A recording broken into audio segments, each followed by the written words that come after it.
Gênesis capítulo 3, nós vamos ver do verso 1 a 6. Mas a serpente, mais sagaz que todos os animais selváticos que o Senhor Deus tinha feito, disse à mulher: é assim que Deus disse, não comereis de toda árvore do jardim? Respondeu-lhe a mulher: do fruto das árvores do jardim podemos comer, mas do fruto da árvore que está no meio do jardim, disse Deus, dele não comereis, nem tocareis nele, para que não morrais. Então a serpente disse à mulher: é certo que não morrereis, porque Deus sabe que no dia em que dele comerdes, se vos abrirão os olhos, e como Deus sereis conhecedores do bem e do mal. Vendo a mulher que a árvore era boa para se comer, agradável aos olhos, e árvore desejável para dar entendimento, tomou-lhe do fruto e comeu, e deu também ao marido, e ele comeu. Abriram-se os olhos de ambos, e percebendo que estavam nus, coseram folhas de figueira e fizeram cintas para si. Nós vimos na semana passada que esse diálogo da serpente com a mulher também foi uma maneira de despersonalizar Deus. Lembra que nós terminamos falando sobre isso? Como assim, Nayane? Falar que você não estava aqui. Antes do capítulo 3, Deus, desde o capítulo 1 e no capítulo 2, ele é chamado de Senhor Deus. Senhor Deus, Senhor Deus, Senhor Deus criou, Senhor Deus falou, Senhor Deus disse, Senhor Deus fez. 10 vezes chama-se Senhor Deus. Inclusive o capítulo 3 começa, a serpente que o Senhor Deus criou. Mas quando a serpente começa a dialogar com Eva, ele não chama, ele não fala Senhor Deus, ele simplesmente fala Deus. E ela compra a ideia sem que ela perceba. Porque ela também só está acostumada de chamar ele de Senhor Deus. Mas ela também entra nessa armadilha, nessa cilada, e chama Deus também. Pode observar lá, Vladimir, você também não estava aqui semana passada. Olha lá, mas a serpente, verso 1. Mas a serpente, mais sagaz que todos os animais selváticos que o Senhor Deus tinha feito, disse a mulher: é assim que Deus disse. Então aqui é a primeira vez que a relação para Deus não é Senhor Deus, é só Deus. E olha a resposta dela, Baidemir. Disse a mulher: é assim que Deus disse. Então quer dizer, começa a despersonalização de Deus. Ele passa de ser o Senhor Deus, o senhorio dele, ele passa a ser apenas uma ideia. É uma desconstrução de Deus. É a desconstrução do ser de Deus. E aí nós terminamos com esse slide aqui, ó. O diálogo em Gênesis 3 entre a serpente e Eva é a primeira conversa sobre Deus. Deus é tratado como uma terceira pessoa, percebe? Aqui você tem a serpente, Eva e despersonalizada. Deus é só mais um personagem. Como se fosse coiguais. Deus é mais um personagem. Mas às vezes nós fazemos isso sem perceber. Quando a gente quer inventar uma desculpa para qualquer coisa, a gente fala: mas Deus não tem nada errado você chamar Deus de Deus, não tem nada errado. Por causa de Jesus Cristo. Mas a forma como a gente fala Deus, às vezes é a forma errada, porque é uma forma que a gente quer deixar Deus equânime. Quase que como que fosse assim, Newton. Deus fala isso, mas eu penso desse jeito. É o nosso. Então aqui, é imperceptível isso aqui, gente. Quase ninguém percebe isso. Só com uma lupa. Então você percebe, Deus é tratado como uma terceira pessoa. A serpente e a mulher discutem teologia. Eles falam sobre Deus. Deus foi objetificado. Deus deixou de ser um ser para ser uma ideia. A abordagem inicial de Satanás é enganar, não negar. Porque, veja, eu falei isso, vou repetir, o ateísmo O ateísmo é uma filosofia. Ele não é a prova de que Deus não existe. Ateísmo é uma corrente filosófica que não aceita a presença de Deus. É diferente dele não existir. Agora, você pode discutir com ele, não tem problema com o ateu. Ele simplesmente não quer acreditar que Deus é. Mas isso não significa que ele de fato não existe. Ateísmo é uma corrente de pensamento. Agora, o problema não é ateísmo. O problema é a indiferença em relação a Deus. Porque quando Deus passa a ser um objeto de estudo e não um ser. Porque veja, a discussão aqui de Gênesis 3, Newton, não é do Senhor Deus, é de Deus. Ou seja, vamos discutir o que ele diz para ver se ele tem razão. Vamos abrir um diálogo. Vamos usar Deus como uma ideia para ser discutida, não como um ser que tem uma soberania. Percebe que é diferente? Quem é ele, não o que é. Não é quem é ele, né? Mas o que é ele. Então vamos discutir o que Deus diz como se Deus fosse uma pessoa como uma outra qualquer, que tem uma ideia, que traz uma ideia. Vamos discutir se essa pessoa tem razão ou não tem razão. Percebe? Essa é a dinâmica da serpente. É tratar Deus como uma ideia. E aqui nós vamos entrar no ateísmo, que ele é interessante, né? O ateu convive com Deus mais do que o crente. Sabiam disso? Porque ele tem que negar Deus o tempo todo. Então ele convive com Deus mais do que o próprio cristão. Então, o problema não é o ateísmo, o problema é a indiferença. Oi, Edna, o que você falou? O problema é desconfigurar Deus. É o que está acontecendo, pessoal. A pós-modernidade é uma proposta de vida.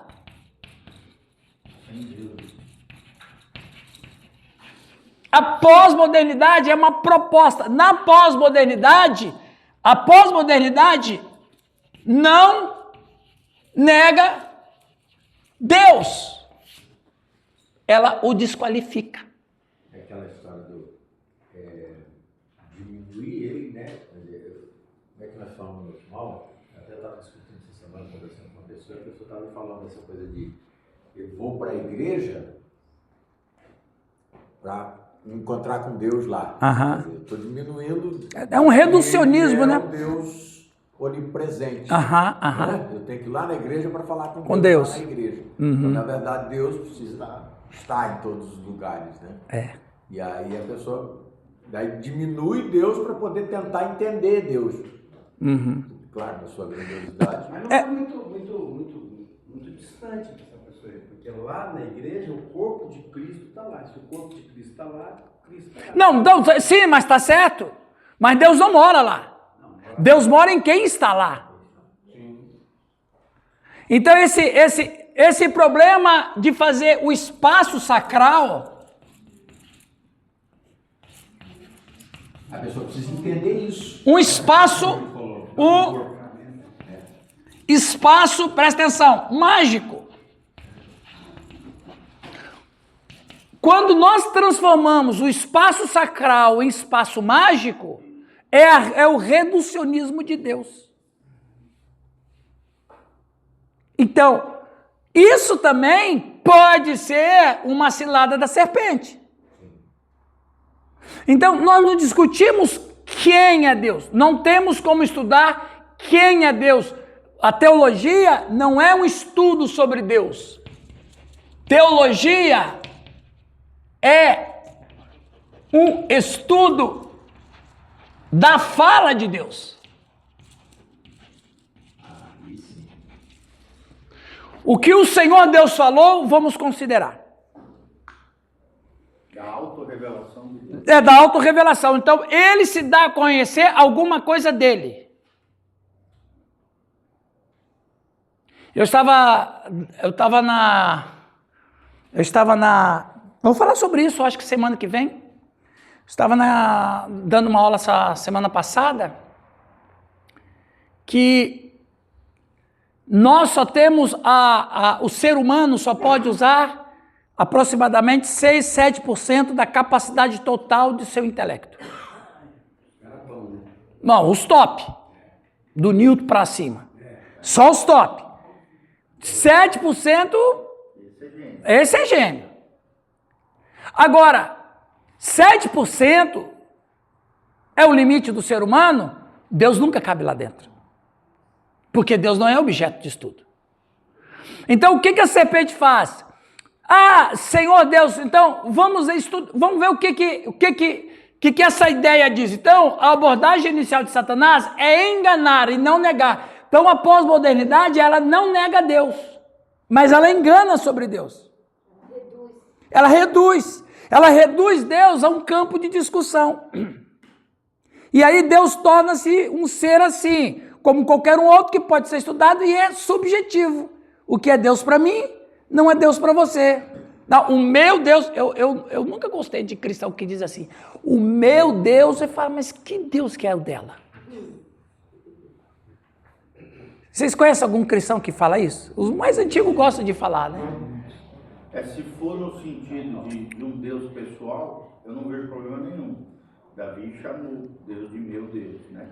Mas nos Salmos. Sim. Mas se for, justamente como você está falando, né? A nível de como se fosse só dele, aí é complicado. Porque veja, você vai usar o Davi, e claro que o Davi, quando todo o processo dele, o contexto dele era um Deus só. E por que Davi falava meu Deus? Porque havia outros. Não, porque havia outros. Tem outros. Tem muitos outros.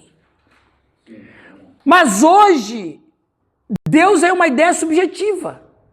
No contexto de hoje é outro, Giovanni. Na pós-modernidade, você pode ter o seu Deus.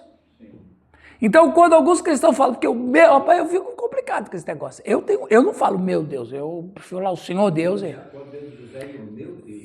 Tem uns que... eu tô na prateleira, meu. Eu tô na prateleira. Muito bem. A abordagem inicial de Satanás é enganar, não negar, para causar dúvidas, não desobediência. Então, o diabo não chega... A serpente não chega convidando o sujeito para ser desobediente logo de cara. Ele chega sorrateiramente com o princípio da dúvida vai escalonando. Né? Satanás veio a Eva como um inquiridor. Ele deliberadamente distorceu o mandamento de Deus, mas de forma a implicar. Em outras palavras, ele disse assim, Nayane, posso estar errado aqui, então corrija-me se eu estiver enganado. Quando você fala assim, você abre espaço para uma falsa humildade. Percebe? Eu posso estar enganado, me corrija se eu estou errado. A da falsa humildade, da falsa humildade, vem a discussão do assunto. Aí você traz o assunto para onde você quiser. Entendeu? Agora, isso aqui a gente não viu, vamos retomar daqui. Refazemos Deus à nossa imagem, despersonalizando-o de Yahvé, o Deus que eu sou o que sou, para um Deus que não leva o pecado a sério. E as pessoas fazem tanta coisa errada e parece que nada de punição acontece com tais pessoas. Satanás disse para Eva, é claro que não morrereis. Ou seja, a ideia de Satanás é, Deus criou você e não foi para condenar você, mas para você viver e experimentar a vida. Liberalismo. Então veja, você sabe o que é morte? Não sei. Como é que você pode acreditar numa coisa dessa? Você já viu algum ser morrer? Não, nunca vi. Como é que você pode acreditar numa coisa dessa? Então, quer dizer, o terreno fica mais fácil porque a experiência de morte não era uma experiência vivida por ela. Sabe que a serpente tem razão? Pode ser que Deus só deu um medo em mim. Deus deu medo na gente. Mas de verdade não acontece nada. Porque a fala da serpente é, eu conheço Deus. Eu sei quem é Deus. E claro que vocês não vão morrer. Certo que vocês não vão morrer. E presta atenção que a gente vai voltar nessa fala aqui depois. Jeremias 5, 11 a 12. Porque perfidamente se houveram contra mim a casa de Israel e a casa de Judá, diz o Senhor. Negaram o Senhor e disseram, não é Ele, nenhum mal nos sobrevirá, não veremos espada nem fome. Foi quando Deus disse que haveria de ter um cerco, né, com Nabucodonosor e tal, e Deus, aí os profetas dizem assim, Deus falou que vai vir assim, aí o povo disse, não teremos nem espada, ou seja, não vai ter nem guerra e nem fome. Deus falou, olha só, esse de Sofonias é mais escandaloso ainda.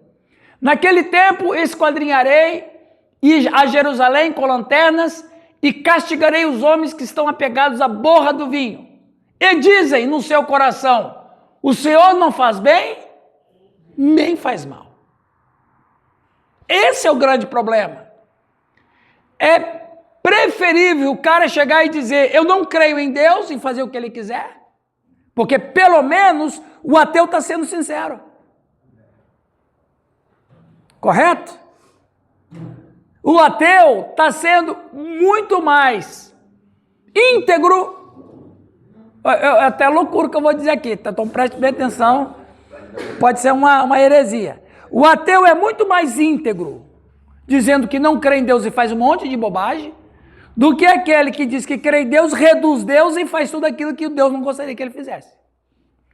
É o problema do Apocalipse 3:20, 3:2 que você estava falando para mim, não és frio e nem quente. Então veja, o que eu preciso? Eu preciso dizer o seguinte, Deus existe e Ele tem um plano para a minha vida. Isso é fatal, para qualquer um pensar isso. Eu já falei para vocês, eu acho, que um filósofo francês, ele estava dando uma palestra na USP em São Paulo, e quando ele terminou de dar a palestra, perguntaram para ele, professor, qual é a maior necessidade da humanidade? Boa pergunta para o filósofo, né? Ele é filósofo, né? O filósofo trabalha com a existência, problemas existenciais e tal. E ele responde, o maior problema da humanidade é saber se Deus existe. Aí todo mundo ficou todo mundo pensando que ele vai dar uma resposta sobre algum tema social, racismo, pobreza, que mais que o pessoal gosta de discutir aí? Justiça social, fome. Todo mundo pensou, quando resolver a fome no mundo, não. Aí a turma, lógico, vai perguntar, por quê? Porque piorou, né? E ele vai dizer, porque se Deus existe, existe uma maneira certa de viver. Ninguém pode viver de qualquer jeito. Essa é a grande grita da humanidade. Então o que a serpente faz? Não nega, mas apresenta um Deus desconfigurado. O que é pior? É pior desconfigurar Deus. Né? Satanás quer quebrar essa relação de confiança entre Deus e os humanos, mas para isso ele precisa gerar uma imagem distorcida de Deus. E aqui está o ponto. Ele nem gosta muito do ateísmo. Não gosta muito do ateísmo. O ateísmo não ajuda em muita coisa. Porque vai que o cara depois crê, né? Então é preferível corroer a crença dele. Claro, é melhor corroer a crença dele. Porque o ateu um dia pode crer, aí eu estou lascado, não é? Então eu preciso corroer a crença dele. Deus não é assim, Deus aceita tudo, Deus é amor, Ele não importa o que você faz. Mas no Rio de Janeiro, não tem lá no morro lá do Rio de Janeiro, uma quadrilha de traficantes que o nome deles é o Exército de Deus? Como é que é lá? Hã? Não, exército de Deus. É um exército, os caras têm camisa de cristão, Bíblia, Leão de Judá. Eles só entra crente lá. Uma favela, né? Lá no Rio, você sabia dessa? Não, e só entra crente lá. Se o cara for macumbeiro, não entra. Ali só entra quem é evangélico. Expulsaram os macumbeiros. Expulsaram. Lá só entra quem é evangélico. Tem esse detalhe, nem católico presta. Tem que ser evangélico. Aí tem lá os guerreiros de Deus, como é que é? Exército de Deus, eles têm camisa e tudo com fuzil lá. Os caras... Que loucura, meu! Eles fazem oração. Saiu uma reportagem em algum site de jornal, não lembro. Eles fazem oração antes de dar os golpes, antes de cometer crime, pede a bênção de Deus, aquela coisa toda. É uma coisa.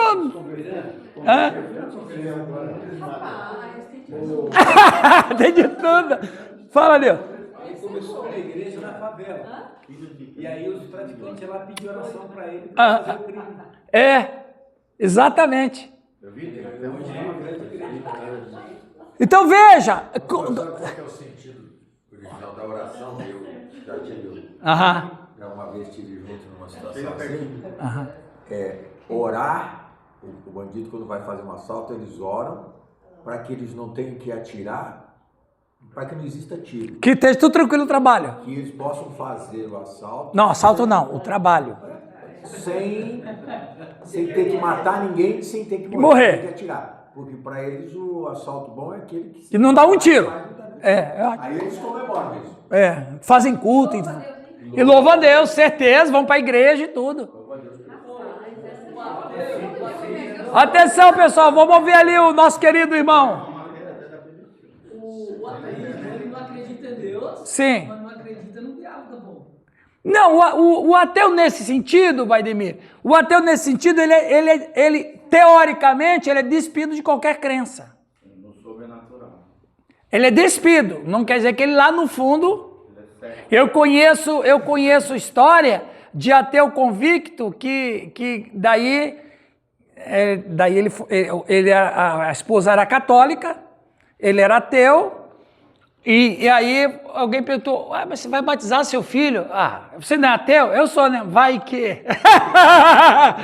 Vai que.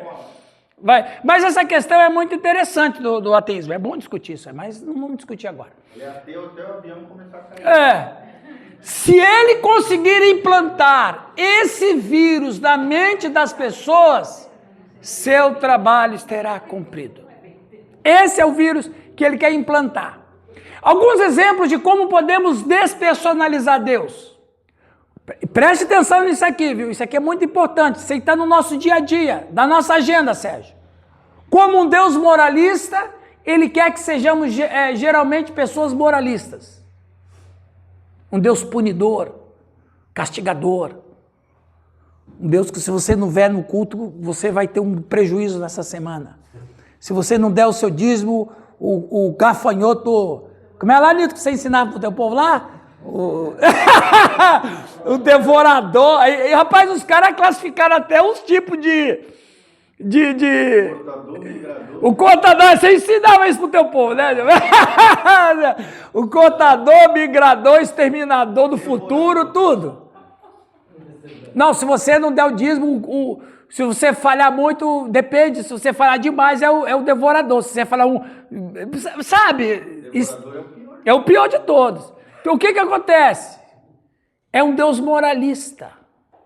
É um Deus que você tem medo dele. Como um Deus terapêutico, ele quer que sejamos geralmente felizes na vida. Não, Deus não se importa o que você vai fazer, porque Deus quer a tua felicidade. Se isso te dá prazer, pode fazer. Se isso te dá alegria, pode fazer. Se isso te promove alguma sensação de bem-estar, pode fazer, porque Deus quer o teu bem. Um Deus é um Deus psicólogo, um Deus... Né? Tem a modalidade de uns 4 anos atrás, surgiu a modalidade deística terapêutica. Modalidade deística terapêutica. É o Deus que quer a sua felicidade, não importa onde você esteja. Isso aí é desconfigurar Deus, né? Como um Deus deísta. Deísmo é a ideia do senhorio ausente. Portanto, tente viver uma vida boa. Vá em frente, busque-a. Você vai ficar bem com Deus. Como um Deus só amor, e Ele quer que as pessoas sejam felizes a seu jeito. Punição, castigo, nada disso corresponde com Deus. Nós podemos despersonalizar Deus de qualquer maneira. Esse é o Senhor Deus. Esse é o tratamento pessoal de Deus. Ele é o Deus pessoal que deseja se relacionar pessoalmente com o seu povo. Este é o primeiro ato da Bíblia de despersonalização de Deus. Esse Deus de quem a serpente fala, ele não é o Deus de Yahvé. Ele é apenas aquele Deus vago lá fora. Aquele que falou, mas não dá para acreditar no que ele falou. A ideia de Deus da Bíblia, a palavra usada lá, pode ser substituída por a divindade. E você tem uma estimativa muito boa de como a palavra funciona. Não é um nome pessoal, é uma classificação do tipo de natureza que Deus tem. Satanás ataca Deus menosprezando-o e exaltando o homem. O homem é exaltado aqui quando a serpente tenta fazer Deus parecer inferior. Então, é o que muitos pastores fazem. Muitos pastores fazem. Eu acredito que os que estão aqui não é desse nível. Mas muitos outros fazem. Deus se submete. Criam falsas teologias. A teologia da prosperidade não. É aquela autoridade, como é que fala lá? Cobertura espiritual, obrigado. Cobertura espiritual. Se você só vai ser abençoado se eu der a bênção. Se eu não der a bênção, você não... Sabe, cadê Deus nessa história? Isso é truque da serpente. Eu fui fazer um pastor amigo nosso... Cobertura espiritual. Não, vamos falar o que é cobertura espiritual e o que é a teologia da cobertura espiritual. São duas coisas diferentes. Eu fui... Um pastor amigo nosso... Ele não é do curso aqui, mas é um amigo nosso. Ele chegou para mim e falou assim, Irã, vai ter um palestrante aqui, ele vem lá de Brasília, vai falar sobre... nem lembro o nome dele, tem uns 5 anos, 6 anos isso. Ele vai falar sobre cobertura espiritual, essas coisas todas. Caramba, tá tudo bem, eu vou lá.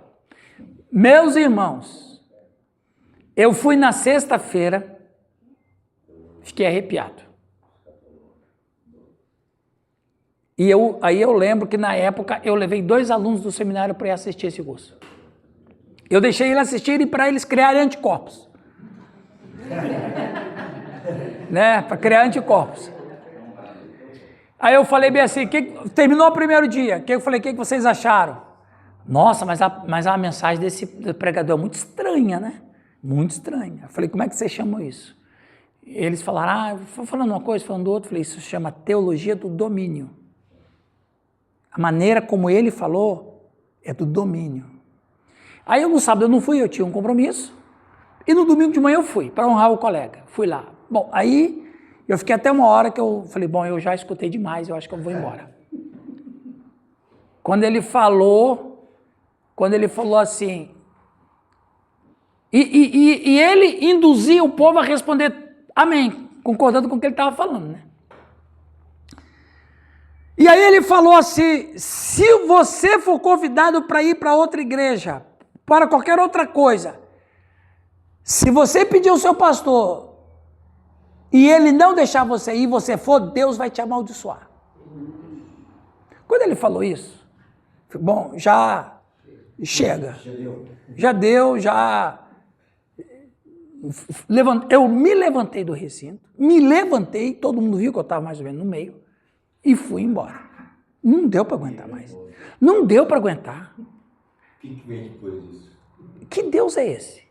Agora, a cobertura espiritual, ela não é oficial, Newton. Agora, isso aí tem muito. Hoje até diminuiu um pouco, mas logo no início do G12... Sim. Isso aí era uma coisa absurda. Era absurdo. Então, tem cobertura espiritual? Tem, mas eu nem preciso evocá-la. Porque eu, e não é só o pastor que dá, mas o membro da igreja, quando ora pelo pastor dele, ele está dando uma cobertura espiritual. Claro que é. Então, eu não tenho que oficializar isso aí, eu que tenho. Uai, Deus está onde nessa história? Não, e numa relação de mentoria, discipulado, isso sim existe na Bíblia, né? O problema é essa cobertura querendo a proeminência, a primazia. O problema... Querendo o dízimo dos pastores de grande... Sim. Para o cara viver uma vida de luxo, ostentação. É isso. O problema, sabe qual é, meus irmãos? O problema são os neologismos que se inventam por aí. Você disse, tudo isso existe na Bíblia a partir de Deus, não do ser humano. Isso é despersonalização de Deus. E Cristo é a nossa. Claro! Lembra que eu falei para vocês do ungido, né, esses dias atrás? Então, quer dizer, eu pego aquilo que me interessa, teologizo aquilo e trato aquilo como uma verdade absoluta, um axioma. Eu transformo isso num axioma. O que é um axioma? Axioma é uma tese irrefutável por ela só. Por exemplo, quando você fala uma frase, você não precisa provar porque ela está carregada de verdade incontestável. Por exemplo, o ser humano não consegue ficar sem respirar 3 minutos. Você precisa provar isso? Isso é o quê? Um axioma. Inclusive, essa palavra até é da matemática. Axioma, é isso aí. Então, quer dizer, e o cara teologiza isso, transforma num axioma. Ninguém pode falar outra coisa. O que eu falei, eu sou ungido de Deus, despersonaliza Deus. Eu tomo o lugar de Deus. Vira uma ditadura. De ditadura você conhece bem. De ditadura você conhece bem. Fala. No meu caso, com relação, falando assim dessa visão de igreja, eu vejo quando a pessoa vem para a igreja em si e o pastor recebe a pessoa toda, né, desorientada, quebrada, né, emocionalmente, em todo sentido, o pastor trabalha ela e vai trabalhando e resgata, chega um ponto que essa pessoa está pronta até para ajudar a ser. Claro. No meu caso, quando ela fica pronta, ela sai. Pois é. Mas o seu ministério é esse, né?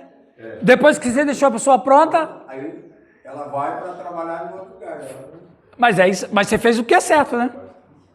Em vez de fugir da situação, Eva tentou defender Deus. Aqui, pessoal, presta atenção. Eu fiz desse Gênesis 3 uma lupa. Eu li com lupa. Em vez de fugir da situação, Eva tentou defender a Deus. Esse foi o seu erro fundamental, porque não se pode dialogar com o diabo. Ao defender Deus, no entanto, Eva não o citou corretamente, repetiu a mesma fala da serpente. Deus disse. Pode falar, né? Assustadora. Tá, né? Rapaz. Não, é pra você ver. Ele tava com dor de barriga. Porque o zumbi? Como é que é o nome daquele seriado lá? O famoso seriado lá do zumbi? Olha lá. Arquivo X. Aqui, Eva alterou sua palavra e sua interpretação nas declarações divinas, criou uma armadilha para ela. Suas pequenas modificações dão algumas dicas do que estava acontecendo neste momento trágico na mente de Eva. É digno de nota observar que Eva, ao se referir à pessoa divina apenas como Deus, em vez de falar sobre ele de maneira pessoal, usando o seu nome próprio da aliança, o Senhor, ela se distancia do seu Criador. Eva já estava começando a vacilar. A queda realmente aconteceu antes dela comer o fruto. O comer o fruto só foi o clímax. Comer o fruto só foi o ápice, mas ela já começou, ela começa a se desviar de Deus quando ela aceita a sugestão. Quando a serpente fala, é assim que Deus disse, ela poderia dizer, assim que Deus disse, não, o Senhor falou. Ela não fala isso, ela repete a mesma fala da serpente. A serpente diz, é assim que Deus disse, ela fala, não, Deus disse, quer dizer, ela já comprou a ideia. Então ali ela já começa a vacilar. Gente, só me lembrou mais uma situação, desculpa. Você está falante hoje. Quando a pessoa... Olha aí, Nil. Aí acho que é o dono. Quando a pessoa recai lá, né? Recai, ela sempre chega lá falando, né? Que ele fala assim, porque eu recaí ontem, porque eu fiz isso. Não quero saber.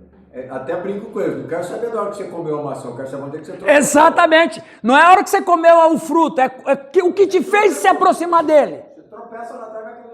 Então, isso aqui, pessoal, é muito importante. Pastores, nós devemos ensinar o nosso povo a manter sempre essa honra a Deus e esse amor a Deus. A questão lá que o Lucas estava compartilhando comigo, agora ali no café. Porque faz. Agora, depois, vai vir chorando. Então, as pessoas começam, preste atenção, pessoal, isso é muito importante. Nem tudo que reluz é ouro. Então, quer dizer, aquilo que eu começo a imaginar, uma possibilidade, Não, mas Deus tem que me entender. É você que tem que dar um jeito, Deus não tem que te entender. Então, nós pastores, nós devemos que trabalhar na prevenção. Prevenção. Vamos prevenir o nosso povo. O que tem de púlpito aí fazendo oba-oba. Só oba-oba. Só, sabe aquele negócio? Só o faz de conta. Mas não tem uma palavra que alimenta, que deixa a vida espiritual robusta, aquela força. Né? Vou fazer uma pergunta. Sim. Porque eu sei que o pecado começa no pensamento, né? Tá, mas vem o pensamento, você já combate ele. Fala, Aham. isso de Opa, tá repreendido. Aham. Tá, daí você tá fazendo certo. porque Com certeza. Você tem o sentimento e começa a pensar como é que você vai agir. Como é que você vai agir? Eu considerar como é que eu poderia fazer sem que de fato seja errado. Porque todo mundo acha que tem. O pecado vem no pensamento. Não, claro. A gente vai melhorando e. Claro, o pecado vem. E a tentação, o pecado é o começo. Exatamente. Já vem a tentação. Jesus Cristo foi tentado também na mente, uai. Sim. É que Jesus fala, quando matar, como é que é? Aquela frase que ele fala assim, antes era se matar, era pecado, agora eu já digo, se você pensou... Já matou. Agora, eu quero perguntar para vocês, o texto bíblico não fala, mas você já parou para pensar na possibilidade que na tentação de Jesus, Satanás não estava de uma forma pessoal, mas na mente? Sim. Deixa eu entender. É como você falou, é na mente. É na mente. Exatamente. Exatamente. Os especialistas chamam de casa de pensamento. Então, começa aqui. Então, Eva começou na mente. Falamos sobre isso a semana passada, sobre cognição. Eva já estava começando a vacilar. A queda realmente aconteceu antes dela comer o fruto. Porque seu pensamento sobre Deus estava errado. Começou errado quando ela não disse Senhor Deus. Então, ela já mostra a fraqueza ali. Quando ela disse, é assim que Deus disse. Não, não é assim que Deus disse. O Senhor Deus falou. Acabou. Ela já abriu para negociar, entende? E o pecado sempre começa ali, Daiane. Em nosso pensamento. Satanás efetivamente lançou as bases. Então começa no nosso pensamento. Ela tinha uma dificuldade, né? Que ela não tinha um contra-argumento, né? Mas sabe, ela tinha contra-argumento. Não, digo assim, com outras pessoas. Era com ela mesmo porque ela conversava Com o marido dela. Mas ela não tinha. E ela conversava com a Trindade também. Então ela tinha todas as bases. Ela podia, e o próprio Adão também não faz isso, né? Mas a serpente se aproxima dela porque vê nela uma insegurança. Não. Ela não tinha insegurança, era uma coisa que não existia. Não tinha medo. Não tinha medo de ser com essas coisas, não tinha. Mentira, engano, não tinha. Pode ser que tenha tentado Adão também, né? Não, o texto não vai dizer isso, mas pelo jeito que o texto vai dizer, Adão estava do lado dela. Porque Deus vai dizer isso, porque ouviste a voz da tua mulher. Então, ela comeu e disse, eu não morri, pode comer. É isso que Deus falou. Ele também poderia dizer, o Senhor Deus falou, porque Deus, negócio, nunca chamaram Deus de Deus, nunca chamaram quantos, sei lá, séculos de existência deles, nunca chamaram Deus de Deus. É por isso que eu digo que faltou contra-argumento, porque Adão podia ter dito para ela. Não, mas ele permitiu. E outra coisa, o pessoal brinca muito que a mulher, desde aquela época... Não tem nada a ver com isso. Tem a ver que os dois eram co-iguais. Viu, Cid? Ela já tinha comido faz horas. Depois que foi. Ele atraiu Eva para uma discussão com ele e plantou a semente da dúvida sobre a palavra de Deus. E expôs o entendimento incompleto de Eva da palavra de Deus. Agora, ele se prepara para matar em total contradição ao que Deus disse.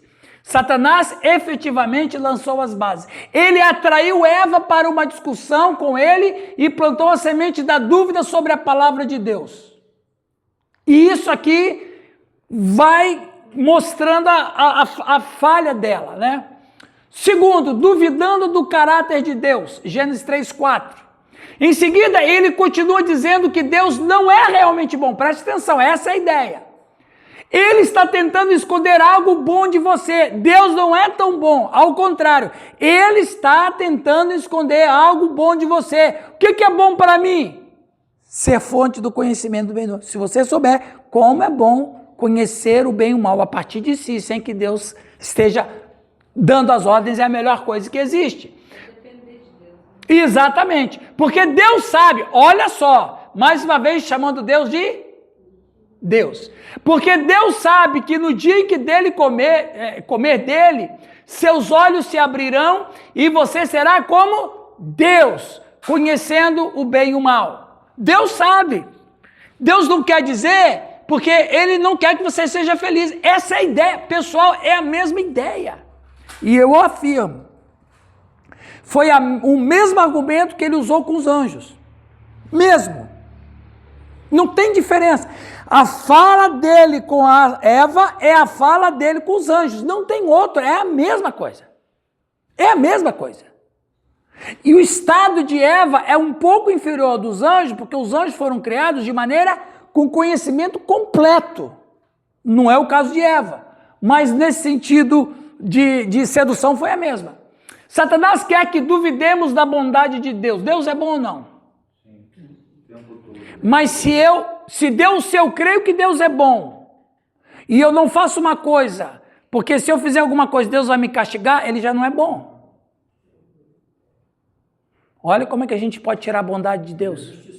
Ele é justiceiro. Ele é justiceiro. Deus é bom? Ele é bom sempre, o tempo inteiro, todo o tempo. Ele é bom quando diz não para mim. E ele é bom quando ele me corrige quando eu preciso ser corrigido. Principalmente. Agora, Deus é bom, mas se é bom, percebe? Então, Deus punidor, os processos de petrificação hoje, a Europa, como é que é chamada a Europa hoje? A Europa? Isso, Europa é um continente pós-cristão. Quem foi que criou isso? Não, mas bem antes, quando a corrupção chegou no papado, eles apresentaram um Deus que não é um Deus da Escritura. Depois veio o período da Inquisição. O racionalismo. Exato, depois vem outras bombas. Então quer dizer, o que está acontecendo? Satanás agindo na sociedade. E vou dizer, a sociedade ocidental é a sociedade que se livrou, que de uma certa maneira cultivou o evangelho e protegeu o evangelho de ser destruído no Oriente. E olha, a situação que a gente está, um continente pós-cristão. Não confiando em Deus, confiaremos em nós mesmos, pensando que podemos nos tornar como Deus. Orgulho e desobediência seguem rapidamente as pegadas da incredulidade. Orgulho e desobediência, lá viu para vocês lá, numa situação lá, seguem rapidamente as pegadas da incredulidade. Satanás quer que vejamos o pecado como algo bom que um Deus mau não quer que tenhamos. Sua principal mentira para nós é: o pecado não é ruim e Deus não é bom. É por isso que precisamos estar especialmente alertas quando estamos passando por um momento de sofrimento. No desafio direto de Satanás, ele tenta fazer Eva duvidar da bondade de Deus. Se Deus mente para ela, como ele pode ser bom? É o que ele diz, em outras palavras. Não, certamente não morrereis, porque Deus sabe que no dia que dele comerdes, ou seja, eu estou duvidando da bondade de Deus. E duvidar da maldade do pecado. Se essa fruta é boa para ela, por que Deus não quer que ela coma? Por que Deus não quer que você coma? Veja, qual é a nossa relação com o mal e o pecado? Qual é a relação? Como que a gente está levando o pecado para a nossa igreja? A gente tem que levar o pecado para a nossa igreja, né? Quer dizer, deixa eu explicar. O assunto. Tratar desse assunto, explicar o que é pecado. Às vezes tem gente na igreja que questiona pastor, que peita pastor, que até mesmo pastor que acha... É porque não está falando sobre o que é pecado. Quantas vezes vocês falam na igreja de vocês sobre pecado? O pecado em si. Percebe? Então, o que acontece? Às vezes, irmãos, as nossas igrejas têm que ouvir mais sobre pecado. É que a gente nem sempre fala. Porque não é atraente, Nayane. Irmãos, hoje, nesse mês, na igreja, nós vamos falar sobre o pecado. O pecado, suas consequências. Como evitar pecado? Olha, vai ser difícil, hein? Mas você tem que ensinar. O Nilton tem que ensinar. O Alex tem que ensinar. O Marquinho tem que ensinar. É a melhor maneira. É preferível você prevenir o pecado do que remediar o pecado. Preventivo. É preventivo. São assuntos preventivos. No meu caso, às vezes eu tenho que aliviar. Porque o cara chega tão arrebentado que ele chega se sentindo o grande pecador. Né? É. E aí tem que fazer... Exatamente. Apontar a graça. Adão, que estava com ela, também era culpado de desobedecer ao mandamento de Deus. Que Eva tenha ouvido ou não esse mandamento diretamente de Deus, era a responsabilidade de Adão proteger sua esposa e lembrá-la da palavra de Deus. Eva fez uma alteração pequena, preste atenção, pessoal, mas significativa em relação à declaração de Deus. O Senhor disse, certamente morrerás. Eva torna isso menos sério ao afirmar simplesmente, você poderá morrer. Tem diferença ou não tem? Vamos ler isso na Bíblia? Olha lá. Gênesis 3.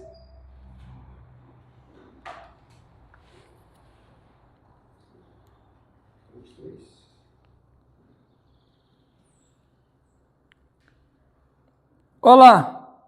É o versículo 3.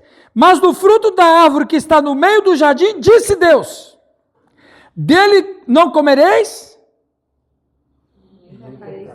nem tocareis dele. Mas isso aí, Daiane, ninguém percebe. Essa fala dela não foi isso que Deus disse. Giovanni, não foi isso que Deus disse. O que Deus disse? Certamente... Mas o que ela disse? Poderá morrer, tia Lu. Opa, isso aqui é significativo, pessoal. Nós estamos lendo com a lupa. Ela já não recebeu na íntegra. Não, ela diminuiu, distorceu, aliviando o peso. Deus disse, certamente morrerás, certamente morrerás. Ela diz, poderá morrer. É engraçado como a gente, quando quer cometer algum ato errado, como é que a gente diminui o peso daquilo que Deus disse. Diminui a gravidade. Esse é o dilema, o famoso dilema. Você sabe que o dilema não é escolher uma coisa boa e uma coisa ruim. Sabiam disso?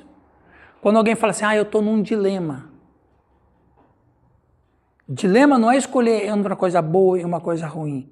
Dilema é escolher uma coisa ruim e ver qual menos prejuízo ele vai ter. Ele já escolheu o erro. O dilema é, eu vou escolher o erro total ou parcial? Esse é o tal do dilema. Então veja, irmãos e irmãs, ela vai aliviando o peso. Entenda que a palavra foi a maneira pela qual Adão e Eva puderam conhecer a Deus. A palavra era como eles podiam saber suas intenções, saber seus desejos para eles, saber contra o que eles os havia advertido. quando estamos divididos entre o que a nossa natureza decaída deseja fazer e o que Deus deseja que façamos, então Satanás vem com a pergunta mortal: será que Deus realmente diz isso? Será que eu não estou errado? Será que eu não estou exagerando? Pô, será que foi isso mesmo? Será que eu não estou errando? Percebe? Você disse mente. Será que é assim? Será que vai cair esse prejuízo, Suzy? Não é o que você estava compartilhando comigo ali quando você chegou? Ah, mas será que essa igreja é boa para você? Olha lá, você passou por fulano, te frustrou nisso, ciclano te frustrou naquilo, seu pastor deu uma dura em você. Será que de fato é o seu lugar? Percebe?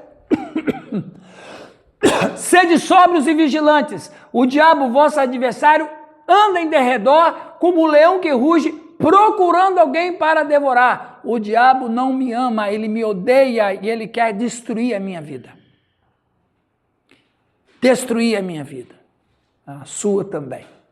Omitida a palavra enfática crucial, certamente, isto é um sinal textual de que ela questionou a certeza da morte após a desobediência. Após a desobediência, talvez ela tenha concluído que a morte não é o resultado inevitável de transgredir o mandamento de Deus. Depois disso, e somente depois dessa situação, que essa situação aconteceu, a serpente foi capaz de fazer um ataque frontal completo, usando uma declaração que contradizia que o Criador havia declarado. O Senhor disse: quando comerdes, certamente morrereis. Mas Satanás afirmou corajosamente: é certo que não morrereis. Por que ele disse, preste atenção, pessoal, a serpente que coisa astuta. Eva vai dizer assim, olha só, como que ela deu lado para ele, como que a gente dá lado também.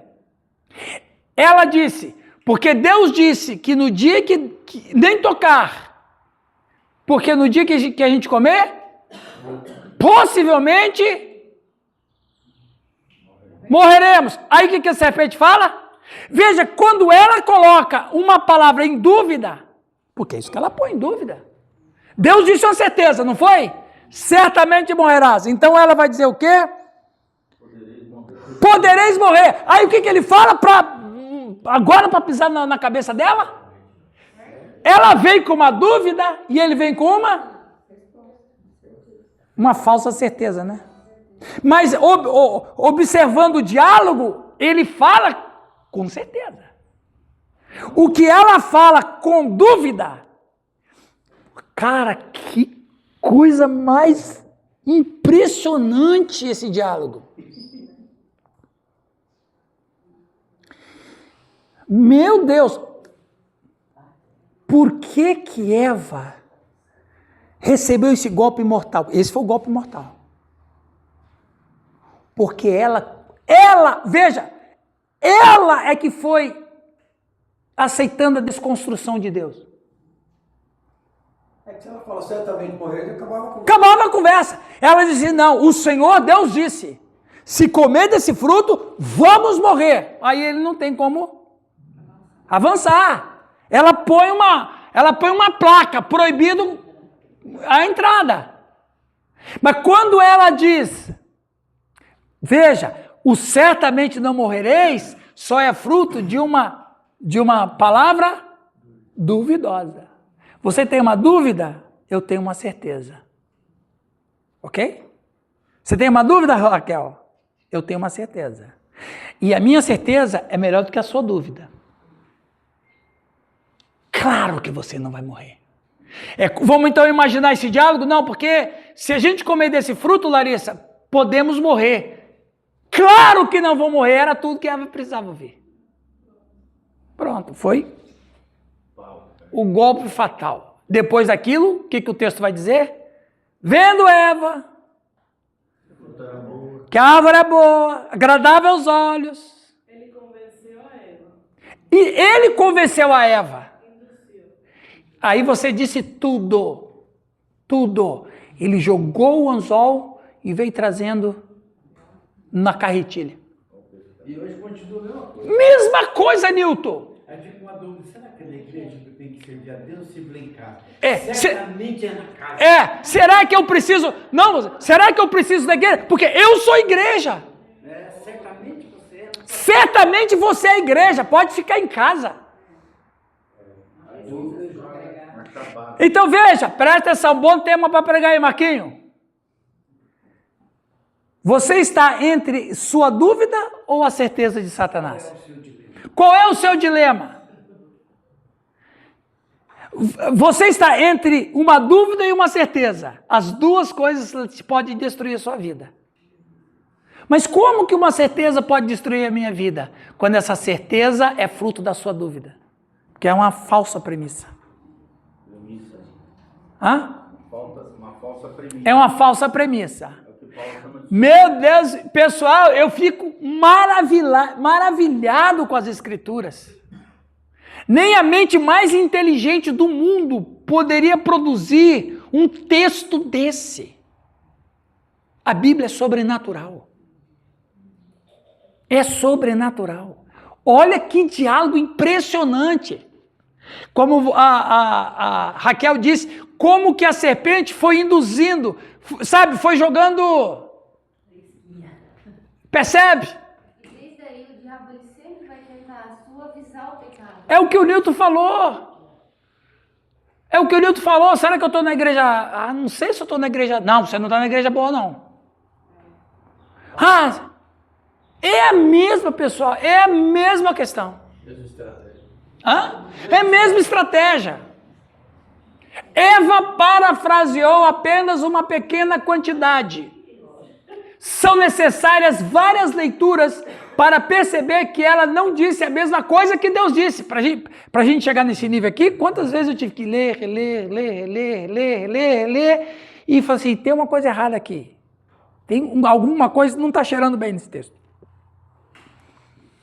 Quando temos o conhecimento instável da palavra e nos afastamos um pouco, certo, Suzy, que a gente está falando hoje, as consequências podem ser desastrosas. Satanás ensina os homens primeiro a duvidar e depois a negar. Ele os torna céticos primeiro e então aos poucos se tornam ateus.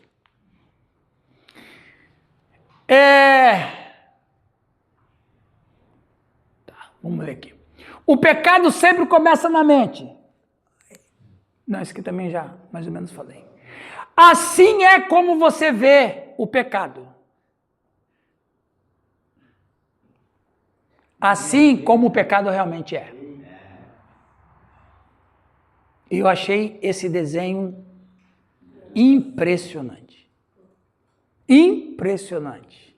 Assim é como você vê.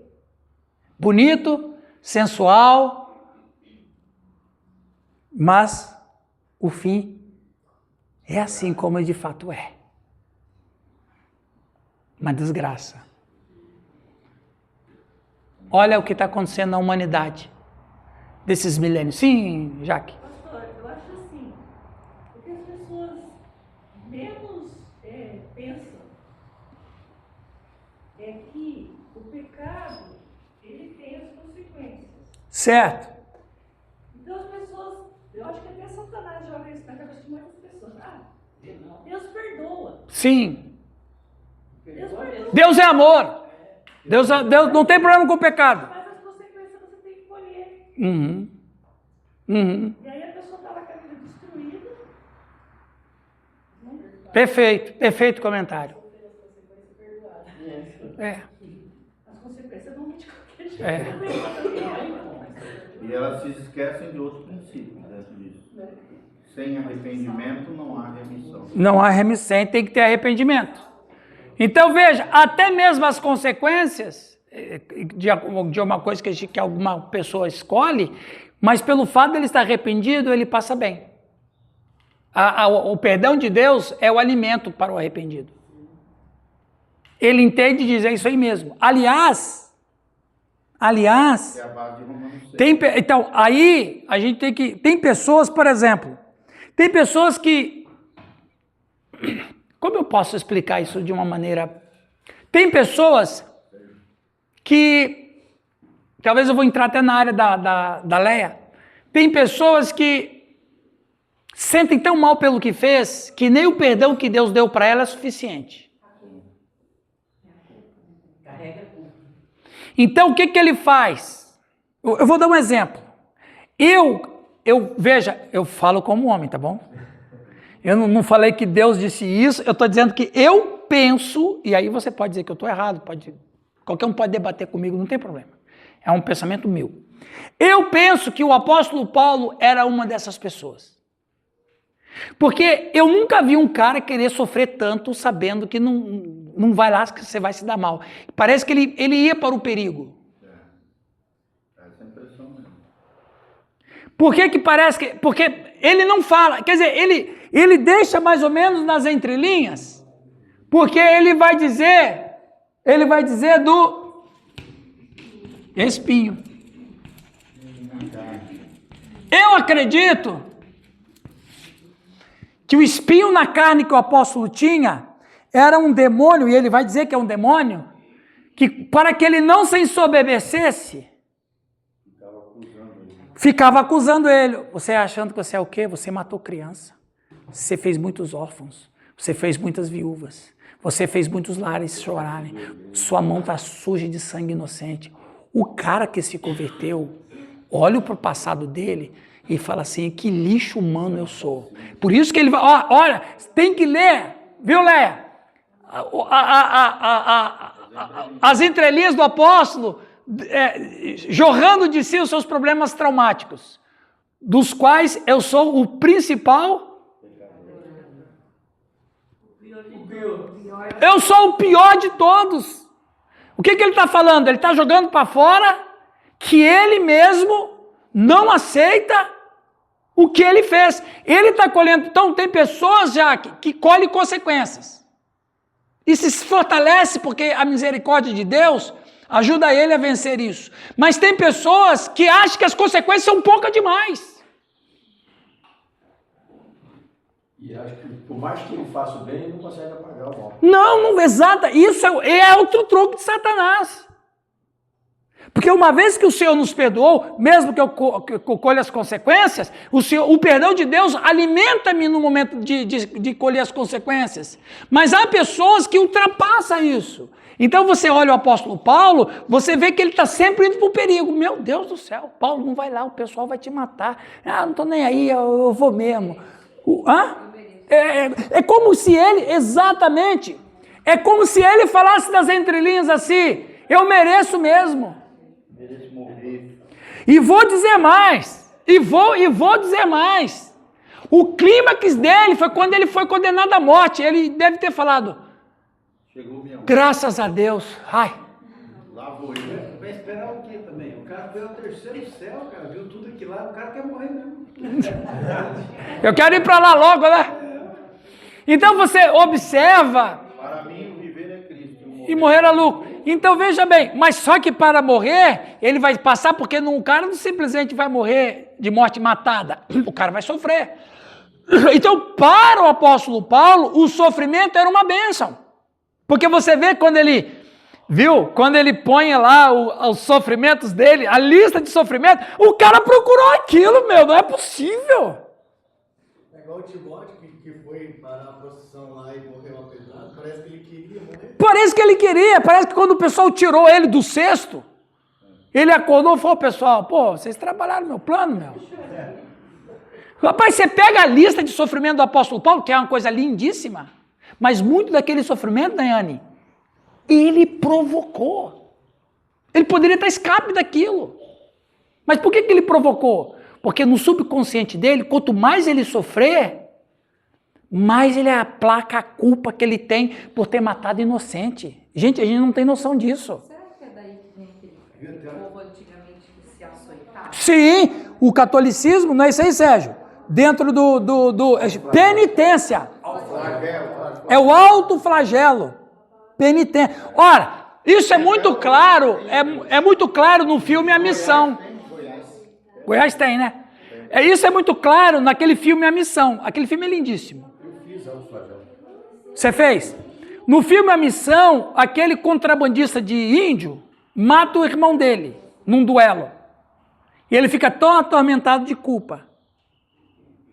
É legal, sim. É muito bom. E aí ele passa a se autoflagelar, e quando ele vai para trabalhar em comissões nos índios, que ele matou muitos, eles arrastam a sua armadura, o maior sofrimento na chuva, porque tem pessoas, Jaqueline, que acham que o sofrimento que ele está tendo por causa do pecado é pouco ainda. Ele tem que pagar mais. Tem uma ramificação no catolicismo, chama Opus Dei. Opus Dei. Uma ramificação, né, de alto nível.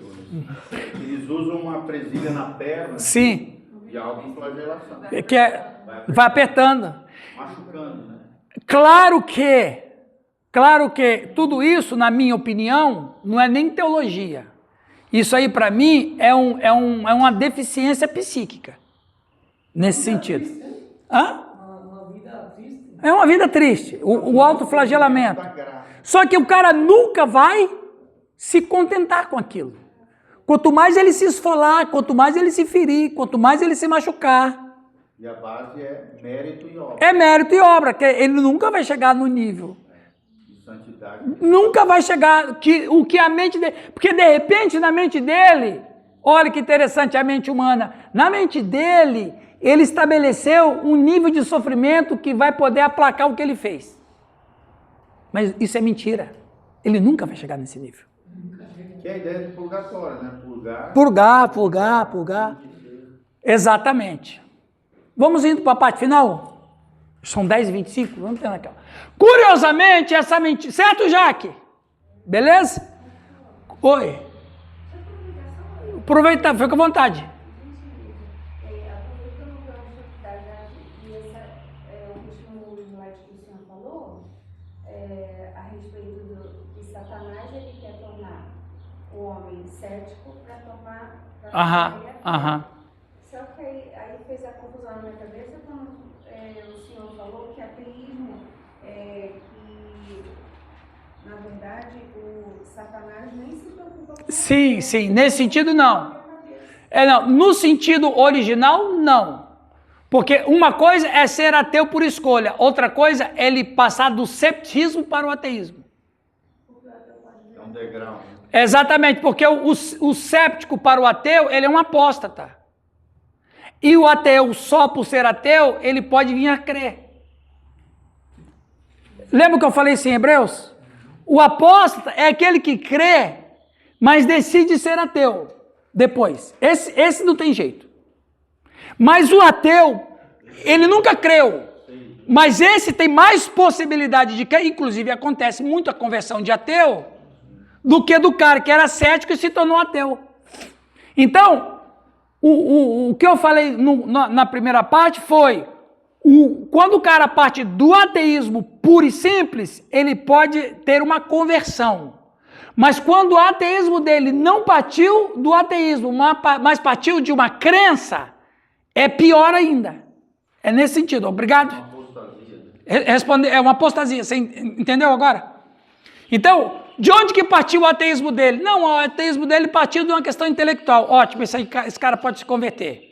De onde que partiu o ateísmo dele? Não, o ateísmo dele partiu do cepticismo. Não, então esse cara aí já é uma apóstata, já.